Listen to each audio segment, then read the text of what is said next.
Now eventually you do plan to have dinosaurs on your dinosaur series. right? Hello? So I was the other day killing boredom because it owed me money when I remembered I had to review Camp Cretaceous Season 4, Judgment Day.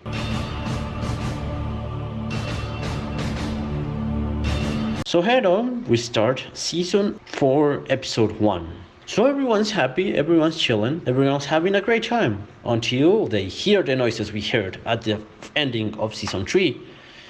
And what do we see now? Everyone was expecting a Scorpius Rex, perhaps?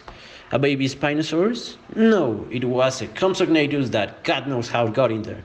Yeah, get in there, buddy. So they start looking in the boat for the little compy until the boat gets struck by something bigger. And they rush to figure out what was it. And we see that Kenji is still mad at Darius because he sold Brooklyn to the mercenaries in some way at the end of Season 3. So head on, we continue. Brooklyn tries to help Kenji as she sees he's quite annoyed at Darius and tries to talk him out. And this is the part when we start to see that these two have something together, or will perhaps have something. I mean, this isn't something we actually care. I mean, we're here from the dinosaurs, but we'll talk about that later. So Brooklyn somehow is super intelligent and somehow manages to fix it and fixes the boat, and they're happy together. Yeah, I mean, look at them. Also, the ship seems to have gotten stuck into algae, so Darius goes underwater with whatever is in the water, being sharks, being whatever, and goes into the water to try and free the ship from the algae until, well, we actually see with the sonar that a shark is indeed coming. And Kenji sees it. A shark is coming in Darius's way. Until something bigger, way bigger, shows up in the radar. And it shows to be none other than Mosasaurus that actually eats the shark whole. So you can see Darius's head. Darius is pretty much terrified. So Kenji rushes in to save Darius. And Mosasaurus is still relentless. Attacks the ship, pursues the ship, of course. Attacks the ship, creating a lot of damage, and Jasmina tries to hit it with a bat, making no effort on it. Everyone's hanging to their lives until they see a little bit of hope. There's an island nearby. So they come and, well, basically they've stranded into an island that in Costa Rica. We also see by the end of this episode that the little Compsognathus made it into this island too. So first off, episode 2, our crew finally is walking in what seems to be a desert, a very, very long desert, until suddenly a sandstorm appears and they're forced to escape for their lives. Run, run, you kiddos, run. So they start running, and, well, the group kind of separates, and, well, nothing else matters really from this scene, just that Kenji and Brooklyn had a sort of an intimate scene, and they, however, still get reunited. Still, however, night comes and they give us the cringiest scene in the whole Jurassic franchise history. This group of weird kiddos start yelling at the fireplace. Yeah, hear me right. Yelling at the fire. I mean, there's so many things wrong with the scene that oh my god. So actually, with that yelling like stupid savages, they end up getting the attention of a very malnourished saber-toothed cat. Which started, I mean, this not only is it a very malnourished cat, but it is also the dumbest cat, saber-toothed cat we've ever seen in the history. As Ben has got fire in his hand, he's holding what could be a torch, and instead of running behind the team, the whole crew that has no weapons or anything, he runs after the only guy that has the ability to burn him. Yeah, that's a very stupid cat. No wonder it's dead. Oh, never mind, I didn't say something. So the saber-toothed cat chases Ben until they are forced to go into a cave. And Ben is cornered, so Kenji jumps, hugs the saber-toothed cat into the rescue. I mean, this makes no sense, but this is still what happens. They finally manage to, fend off this cat by yelling at it. It's very, very cringy. By the end of this episode, Brooklyn accidentally finds a hidden door. And, well, there's not much. It's like a hidden door that it's invisible. It's invisible to plain sight. So, head on, episode 3, we find that little Compy has followed the group through the portal. Poor little Compy. That's a very nice creature. And we head on find a T-Rex just that suddenly. not only one but two T-Rexes that start to fight each other. And there's a lady in a sandwich looking at a tablet. Okay, at least I'm glad we got some dinosaurs in the dinosaur series we're supposed to be seeing, as we're not getting any dinosaurs in our dinosaur series. However, this lady sandwich is an actual Turner. Yeah, she's May Turner, that's her name, but we're gonna call her Lady Sandwich for short. This girl, this woman, is like can read the dinosaur minds, basically. So yeah, that's what basically it is. The kids find that her job is indeed amazing, and do also find that she works for Manticorp, that same company that blackmailed Sammy's family. Later on, we find that there's like a species of dog terminator that is scanning the island, and is scanning an area nearby to our campers until it discovers our little comfy fellow, which sadly dies. I mean, what was the point of killing the little poor Compsognathus? Made no sense. It's very cruel. However, Doctor keeps explaining them until she finds one of the dogs terminated our little friend Compy. And she gets an alert and goes out to watch what's going on. While she's out and some of our campers are still in, we find that one of the dog terminators has got into her cave. So basically things get messy and, well, whatever.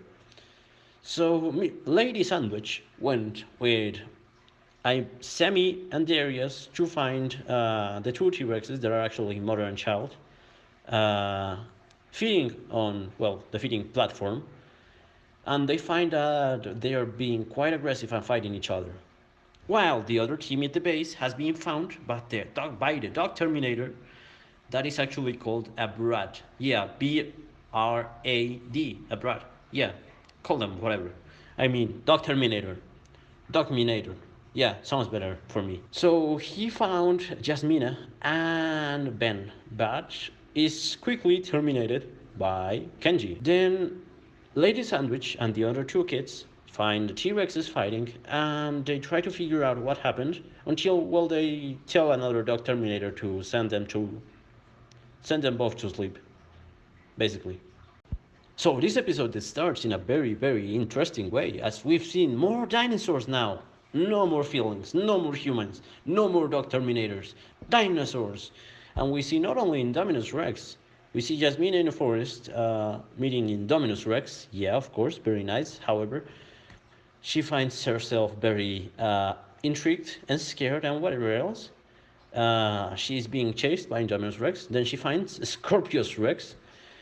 And then, well, she's afraid and she wakes up. Yeah, for those of you who said there was gonna be a Scorpius Rex and Indominus Rex in this series, you were all wrong. Yeah, I'm looking at you, bro, see? So in our scene, Dr. May Turner, or Lady Sandwich, is trying to explain and to see what these little white cubes are that were found in the T-Rex's feeding plate. And now the kids do have a mission to try and replace this meat, try to take away the meat from the dinosaurs, and try to take it away as soon as they can.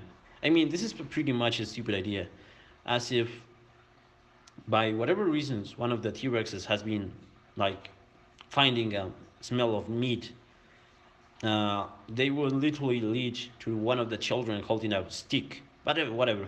This isn't meant to be logical. So they do this in order to get the supply plane to drop so that they can get out of the island. But suddenly a dog Terminator finds the group and Dr. Lady Sandwich tries to fend them off by distracting him. But they're being chased, they try to escape, that's pretty much it. They move onto an X biome that needs to be crossed in order to get to the shore where is the supply plane supposed to drop. And by doing so they find a sick Kentrosaurus that is by some odd reason left in the cold, and whose name is Pierce. Guy is freezing cold. So using the vehicles they've got in their possession, they take the poor Kentrosaurus into safety by hauling the Kentrosaurus out of the ice, out of this snowy biome. But still, some of the dog Terminators found them, so they try to fend them off, only to find that when they get to the end of their voyage, when they actually made it to the beach, Well, the supply plane has already left. The supply plane has already left, so they are here stranded in a dinosaur island yet again. We finally get to see the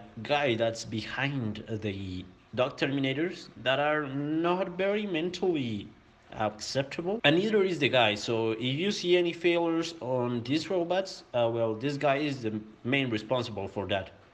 So you'll pretty much see it. So episode 4, we find the creator who's actually a very weird guy and seems to be actually behind the whole scene that made the Kentrosaurus be left out in the snowy biome. So Dr. Turner talks to the Kentrosaurus in Kentrish, obviously, because it was getting angry, and she manages to calm him by reproducing audio. Well, it's weird. So after some very interesting details, we find that our little dog terminators have been altering the food, so makes them not nice. So Mama T-Rex feeds her young with meat as it's very weak in order to move. So it's very weak and can't move.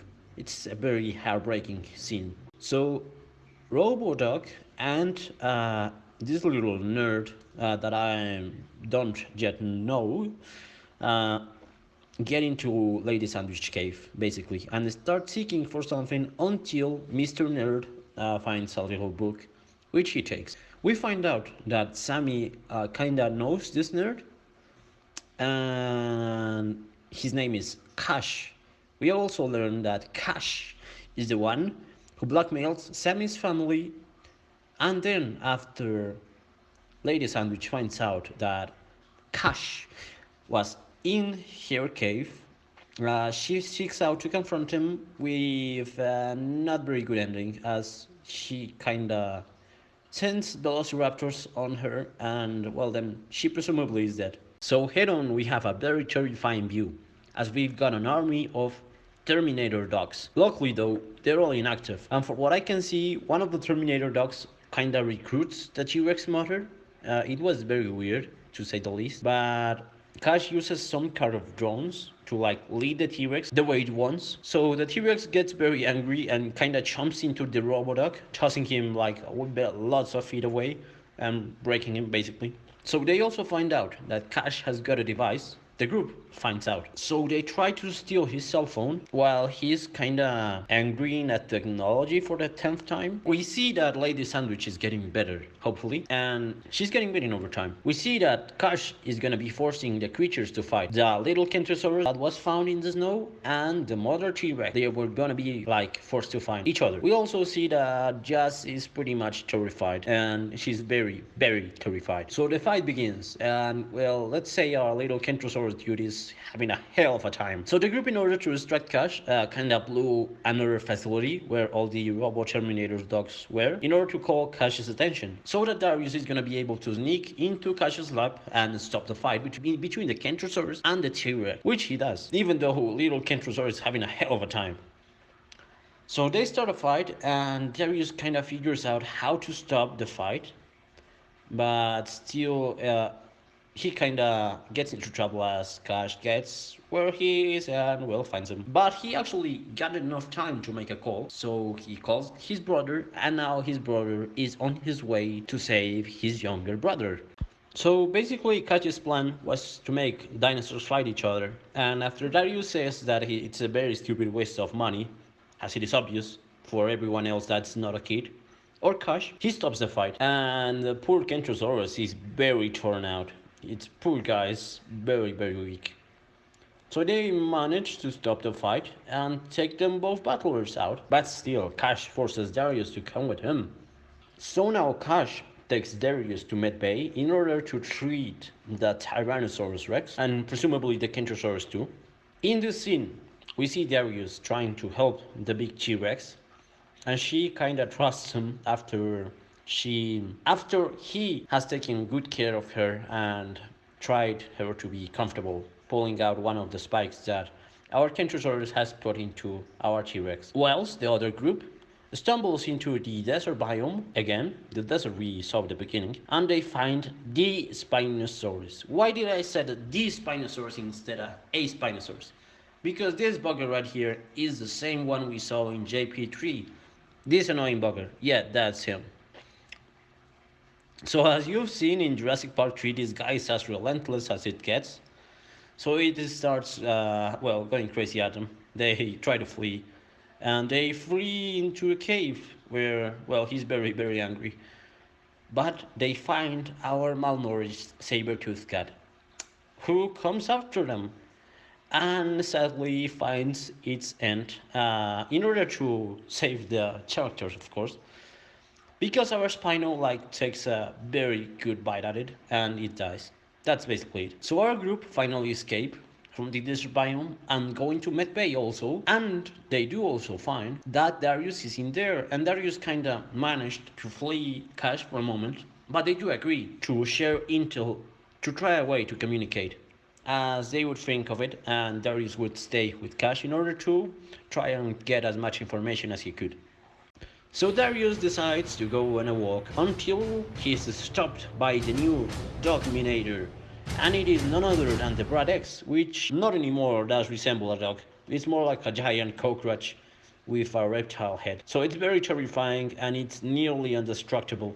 It's very, very tough. Has got a very thick armor. So we see that Darius' friends try to find a way to stop this robot and to destroy him. So they try to trap it so that they can throw a log on it, and they do, but it is indestructible, so nothing happens.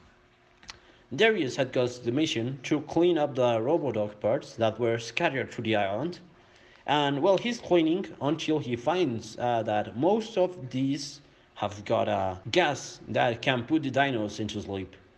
That's a discovery that he'll be using further on. Whilst the group infiltrates the other facility that has the huge amount of products, so that doesn't make any sense that this robot was particularly made into protecting Darius, as there's a complete army of them. So basically, yep, they get tougher. And they do also find a robot that can program other robots. While, in the other hand, Cash finds that Darius did a great job, so he kinda gives him another job. His job now is to chip the Spinosaurus with a control chip. Yeah, chip the Spinosaurus to the very, very skinny kid. Okay, whatever. Kid goes on to the mission and finds the Spinosaurus sleeping, but he eventually wakes up. I mean, you know how freaky this thing is. It's relentless. So Spinosaurus chases again Darius after a set of caves and gets shot accidentally by Bradex, as Bradex was trying to ensure Darius would chip the dino. And Spino gets struck by Bradex and he isn't very happy about it, so it kinda munches on Bradex and kinda throws him around. Still, it will be fine, and even stumps on it, did. Darius finds a very, very useful and very convenient Braddock's dog, Dogminator, let's say, head, that actually released some gas and helped the Spino to fall asleep. Yeah, convenience. Where? So just about as Darius is about to dart and to chip this Spinosaurus, the group says to Darius that they managed to control the Braddock's that was assigned to him, and they now were able to control it. So Darius is destroy the chip. We'll tell the boss you did everything right. Yeah, that's basically how it is. At the end of the episode, we see Kenji praising Brooklyn for the 10th time in this episode. And we also see that there's a baby Brachiosaurus in a facility. What are they gonna plan with it? You may not like it. So basically we find out that Cash was meant to chip the baby dinos, as the Spino chip didn't work, as it wasn't there. So we see that Cash has got some baby dinos in the nursery and wants to chip them. So Darius, in order to distract him and give her friend some time, tells him that he's also a gamer and that he is challenging him to a gaming challenge. Whilst the other group find out a baby Spinoceratops, a very adorable baby creature that we can all love and admire. Oh, it's so cute. I mean, look at those faces, look at those eyes, look at that mouth. It's adorable. While our group, well, Darius is kind of battling with Cash, and we see that Cash is like entertained with Darius. Yeah, wait, whatever. We see more of the cute baby Spinoceratops, and we do also find that there are two Spinoceratops, and that those Spinoceratops were made by Sammy, who actually helped Manticore make them when she gave the Spinoceratops DNA sample at the first season. We also find that Catch is a terrible player, and that Darius like is whipping his ass as he's 1-1, and Catch very much rage quits. Oh, you're terrible, man. You're the worst character in the series ever. So there's two Spinoceratops and there's Ben, which is kind of trying to get into a baby Brachiosaurus. But as you may know, he still feels a connection that he had with Bumpy, and he makes it kind of sad and he plays around with it. Still, however, playing with the Spinoceratops, one of them does the Clancy move and kind of does a little problem that makes the power fail, which also releases a Ceratosaurus that was hiding. So Ceratosaurus is like pretty much free now and starts giving them chase. So chases. And well, they manage to escape. So they start finding new biomes for the baby dinos, as they do need proper biomes. The baby dinos just seem to enjoy themselves. Then Cash and Darius go to the floor to the medbay to see, well, the mess the others left and the Ceratosaurus being freed. So after brats have sedated the Ceratosaurus, they started looking for the babies, as they are very, very important for Cash's experiment. We also see that some of the Spinoceratops seem to be getting along very, very well with Kenji, and that indeed they're enjoying the Arctic biome way more than the other biomes. So this episode starts very, very roughly, as we see a very interesting army of Bradexes that are now active, and they are going after the babies, and they actually get a hold of the baby Brachiosaurus that is very much terrified. Oh, poor thing. So they manage to keep it, and Cash tries to control it successfully as it manages to stop. But that little creature is actually being like suffering. It's suffering inside, poor creature. So it eventually manages to escape, and then Ben, Kenji, Brooklyn decide to take Cash down with a plan. While Cash and Darius are walking like through the island until they stumble a bunch of pteranodons. Yeah, those were the assets that were meant to be placed in some place, and the stupid Bradexes, well, kinda placed them everywhere, like just let them free. Yeah, stupid creatures though, stupid robots, very, very stupid robots. So yet again, we get another happy couple moment with Kenji and Brooklyn. Yeah, they kinda now say I love you to each other, and it's just as basic as it is. So basically, they hide the tablet that had the Spinoceratops sounds into Dr. Lady Sandwich's cave, and by doing so, they make Cash follow him into the cave. And now, when Cash is into the cave, well, Darius and well, the Brad that is being controlled by Kenji and Brooklyn, well, they kind of leave him enclosed. So he is very, very angry. Again, well, what a surprise. This is the moment when Ben decides to call a little friend Brachio Firecracker. And he's very committed to help him and try to get his chip out of his head. He says that Bumpy would have been there, would have been liked, well, whatever. He's very feeling about Bumpy. But we get to see Bumpy waiting on the old camp Cretaceous facility. And he's like there, well, lonely. Poor Bumpy. She's very, very lonely. I mean, it's very adorable, isn't it? Seeking for the best environment to place baby Spinoceratops, they go into the desert with the Spinosaurus, and yet they are a little bit lazy, and Spinosaurus kind of finds them easily, so they are trying to escape, and they do escape very closely though, so they do escape. So then Kenji and Darius go into Lady Sandwich's cave and find that Cash has fled from the cave and God knows where he is. So it's very dangerous and they assume it's gonna be on Med Bay with Dr. Lady Sandwich that is trying to take the chip off the poor Brachiosaurus. So we see that in the search of a proper biome for baby Spinoceratops twins, they stumble again into the Arctic and they see that they are getting along very well in there. As they cannot kinda generate body heat, they are very like let's say heat houses you could call them. So Ben and Lady Sandwich try to save the Kentrosaurus that is well very sick to say the least. It's got mold and heat and struck it poor thing. It's barely alive still. However, they try to save it and to calm it using the tablet until they stumble into more brat exterminators.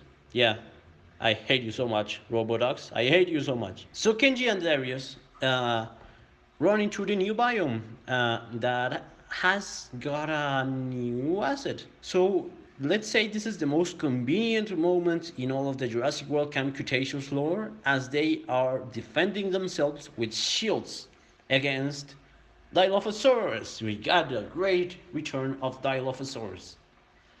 So yeah, I say it's convenient because how on earth? I mean, imagine they had given a baseball bat or something like that, but no, they got shields and they got two, so they could protect themselves against their venom, basically. And they are reunited via a feeding platform with the Doctor and Ben and the Kentrosaurus, which his name is Pierce. So our Dilophosaurus gang is after them, and well, they're kinda in a trap, as they do find that they've been surrounded by an army of Rat X's. And we do also find that the boss of the company of Manticorp is actually Kenji's father. And that's where it ends. That is one big pile of shit. Okay, so now let's start with everything that's wrong with this series. First off, and I believe that's the most obvious thing, well, there were not many dinosaurs in our dinosaur series. Yeah, we needed more dinosaurs. I mean, even though we got some variety and we may have seen Scorpius and Indominus Rex and Carnotaurus even, we didn't got the amount of dinosaurs we were looking for in a dinosaur series. I mean, it's a very like short number of species, and considering one of them even got killed, poor Compy, will always be remembered, by a dog Terminator, this just makes no sense. Plus, there's too many screen time for feelings for the main characters, for the Brooklyn and Kenji relationship that, well, we people don't care, actually. There's too many things. The cringy moment when they all start yelling at the fireplace, this makes no sense.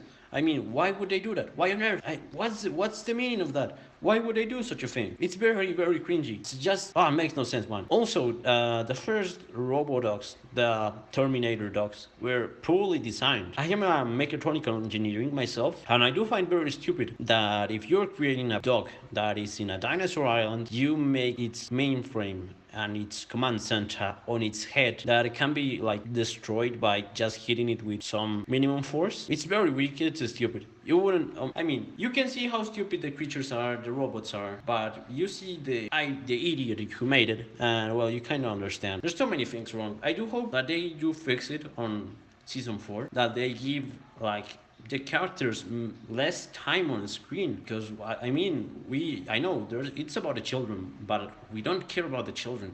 We care for dinosaurs, not for children. So that's basically it. I mean, it's pretty easy to understand that we are watching a series that's called Jurassic World Camp Cretaceous for the dinosaurs, not for the kids and their storylines. I mean, it's a story. It is nice to see how they develop, but it is not the most important thing for us. And it's sadly the thing that gets the most amount of the screen time, which is completely stupid and unfair, to say the least. And I do for a fact know that there's gonna be this random comment that's gonna be saying, "Oh, David, you're raging too much because of a child's TV program, that it's meant for kids." Yeah, I know it's mainly made for kids, but not because it was meant for kids does it need to be mediocre or dumb or makes no sense. I mean, it still has to answer to some logical reasons. And the fact that it is made for kids, it's no excuse for it to be poorly written. 鼻までうましもう夏鼻までうましもう夏